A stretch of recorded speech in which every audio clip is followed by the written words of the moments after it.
Hey, y'all, good morning and welcome back to the channel. And welcome back to where the magic happens. Here at Wormwizardcastings in Pelion, South Carolina. Y'all, it's a totally tubular Tuesday, my dudes. I am so excited to get in here and see what's going on with the Worm Wizards this morning. But y'all, woo, it's 73 degrees Fahrenheit. It feels fantastic. Doing this first thing in the morning is the best time to do this. That should have been a no-brainer, right, y'all? But y'all, before I get into it, I need to give a quick shout out to Heatherly up in Spartanburg, South Carolina. Shout out to Heatherly. Yesterday, you made a worm order, and I appreciate the support, Heatherly. I got it. I was already out here in the shed, and I was about to fill Al's worm order up in New York when I got your order, and I went ahead and stopped what I was doing, and I went ahead and filled your order yesterday, but I had already done the video, so I didn't get a chance to shout you out. So I'm shouting you out today, Heatherly. Thank you for putting Spartanburg, South Carolina on the map. We sure do appreciate that support, and I hope they get there in a safe, timely manner. Safe and in a timely manner, I mean. But y'all, without further ado, let's get into it. And let's see what the Worm Wizards are into today, y'all. And y'all don't forget, if you need any red wiggler worms, I can hook you up, y'all. Just go into the description of these videos. There's a link there that'll take you to my eBay store. And y'all, I can hook you up. I sell fishing red wigglers, and I sell composting just by the weight. Red wiggler composting worms for starting your own worm farm, or putting in your worm bins, or your compost bins, or starting a compost pile. I'm getting tongue-tied, y'all. Woo-wee! Yes, sir. Yep. This has been working out pretty good with the cardboard kind of just laying in there to help retain some of the moisture. And when I prop open these lids at night, it dries out the bin enough that it deters the worms from climbing the walls and climbing on the lid. But it doesn't dry it out so much that they won't still come to the surface and eat. So that's pretty good. It's pretty good. It's working out. It's working out pretty good, y'all. I gotta admit. I'm kind of like, wow, I can't believe it took me this long to attempt to try that. So this should be a lesson for a lot of y'all out there.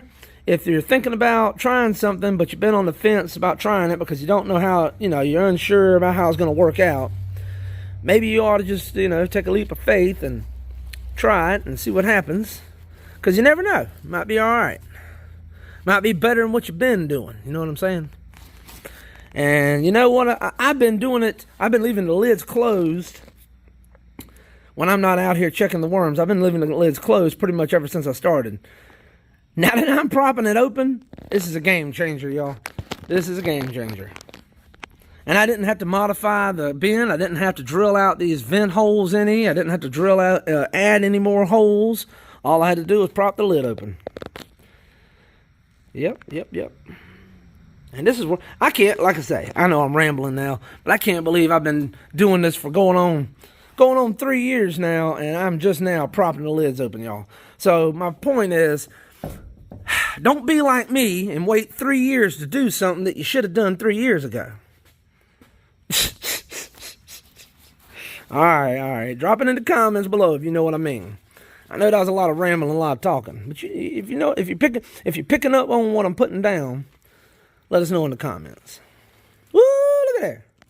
Look at there, y'all. Ooh-wee. Look at there. Mm-hmm. Yep. I'm going to feed the worms a little bit today. Because it looks like, let's see, let's back up a little bit here. Looks like, yep. It's like I finally finished that feed off. So, I'll give them another shot of 16% laying crumbles today. Ooh, that reminds me. I just remembered. Y'all, I went to the feed and seed store yesterday. Well, not the feed and seed store. I went to Shannon Walker's Walker Hardware in Pelion, and I got some feed, y'all. I got a sack of 16% laying crumbles, and I got a sack of scratch grains, and I got 2 sacks of that good food, that Harvest Blend stuff with the 18% protein. Anyhow, woo, look at there. Yep. Now, I just remembered, I left all the sacks in the trunk of the car. So I got to go out there with the wheelbarrow, I reckon, and lug out to the shed all that feed. But that's all right. I just forgot to do it. I mean, I didn't forget to do it. I forgot I meant to do it this morning. I thought about it yesterday, and I said, nah, I'll just get it out in the morning when it's cooler. That's what I'm going to do. I know. Megalanoa is Lucas. You know, Lucas talks a lot, but he don't say much. Does that make sense? You know what I mean? What you think, Mr. Gnome? Yes, Lucas. You talk a lot, but you don't say much. That was a terrible impersonation of Mr. Gnome. Ooh, looks like the temp's holding steady at about the same as the past few days. It may have inched up just a hair, but not much. Moving along, sir.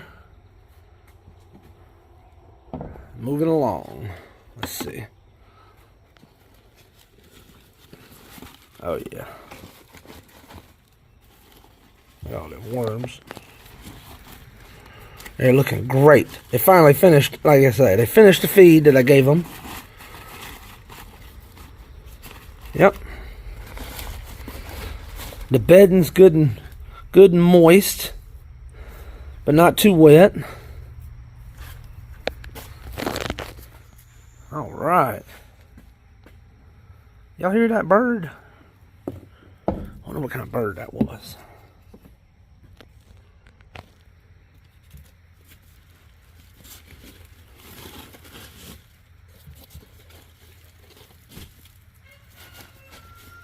I hear you, Jack.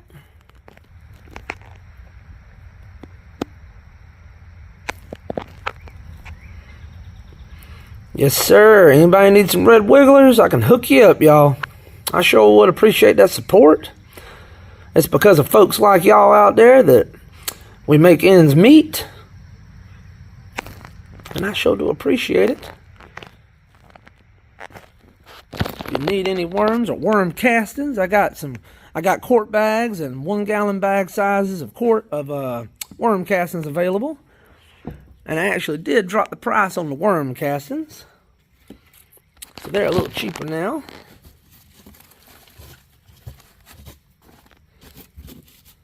But I don't have any sandbags. I used to have sandbags on my eBay store available of worm castings. But right now I'm low on them because, well, it's springtime and I didn't use a bunch of my castings. So I don't currently have any sandbags full of castings available. But I do have quart bags and 1 gallon size bags available.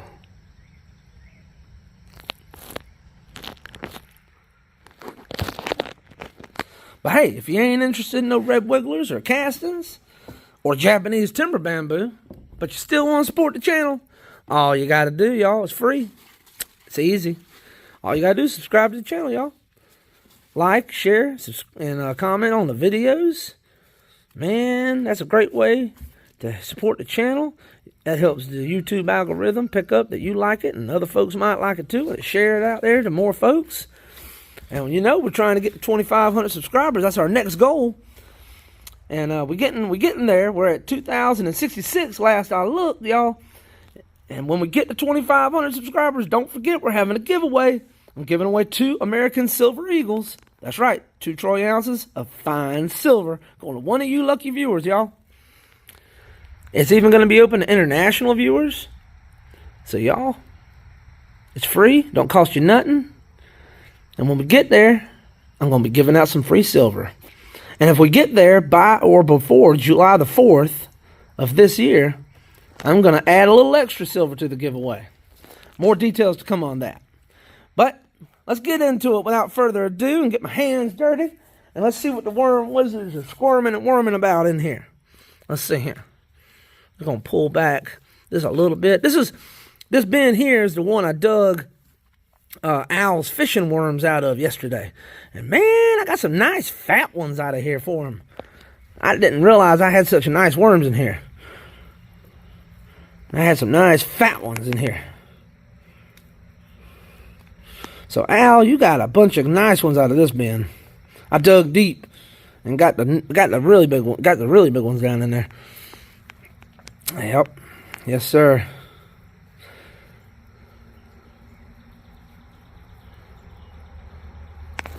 You're looking good. Looking good, fellas. I'll be back with some feed here in a second, y'all. Alright, let's get in here and see what these are into. The bedding's cool to the touch. I told y'all earlier the ambient temperature here today is about 73 degrees currently here in the shed this morning. The bedding thermometer over there says that that hungry bin over there is about 76 degrees, 78 degrees.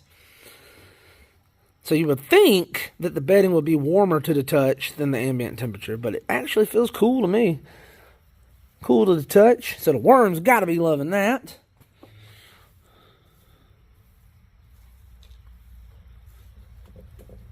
Oh, look at that, y'all. Oh, yeah. Now that's the forbidden spaghetti. Forbidden spaghetti.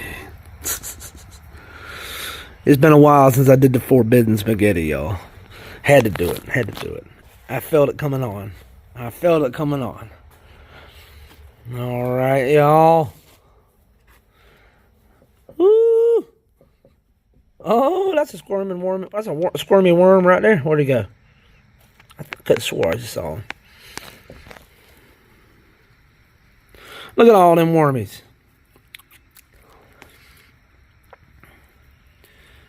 And what I use for bedding is mushroom compost. Mushroom compost makes up, I would say, at least 80 or 90% of their diet. And then, you know, there's a little bit of cardboard in here. And then I top feed a little bit of chicken, 16% laying crumbles in here every day, every couple days. You know, I give them coffee grounds and tea bags. But I would say for bedding, the best thing for me to start out with, I think, is the the mushroom compost. Now, I wouldn't, if you have some worm castings, it is best if you mix your worm castings with some mushroom compost to get the bin started. Although I have started bins with nothing but mushroom compost. That will work. It takes a little longer to get your bin, you know, matured and breeding and making lots of worms that way.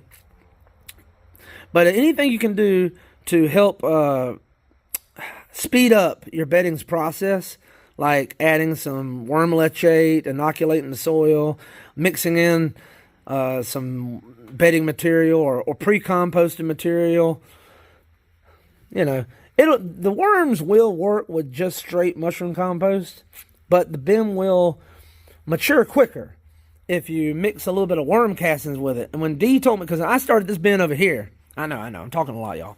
This is my newest bin. When I started this newest bin most recently, I filled it up. Well, I say filled it up. I put a couple bags of mushroom compost in the bottom. It was a straight mushroom compost, and I put the worms straight in here. They did fine. They didn't die or anything like that. They didn't jump out. They stayed in there. But it took them a long time to start making the mushroom compost resemble anything like this, right? Like the stuff down in here. And Dee made a comment, and it's like no brainer. I should have already known that. And Dee was like, well, hey, because I was complaining about how the texture was weird and it hadn't really worked through that mushroom compost very well. I had harvested some mushroom compost. Worm castings from the bottom of the bin. So she told me to take some of them harvested worm castings and then put back in the bin with the fresh mushroom compost and mix it in. And obviously, that worked great. Shout out to Dee. Great pro tip there, Dee. So I'm passing it along. If you're starting out a bin, it's a great idea. Mushroom compost works really well as bedding, but if you got some worm castings or some kind of other compost, pre-composted, anything you can mix with it to kind of inoculate it and get it working a little quicker, the worms will really appreciate that. Yep, they appreciate that. And I like to mix molasses, 2 or 3 tablespoons of molasses in a gallon sprayer with water, and I like to spray that down when I put fresh mushroom compost in bins too. Ooh, that's a lot of worms. I know, y'all. I'm talking way too much. I done made the video way too long. None of y'all gonna watch it all the way to the end, except maybe Vicky. Vicky might watch it all the way to the end. Vicky watches a lot of my videos all the way to the end. Shout out to Vicky if you're out there. Appreciate the support. God bless y'all, each and every one of y'all, for all the support y'all give. We sure do appreciate it here at Worm Wizard Castings in Pelion, South Kakalaki. Well, y'all, if you made it this far, you already know it. I appreciate it, y'all. God bless you. And y'all come on back now. You hear?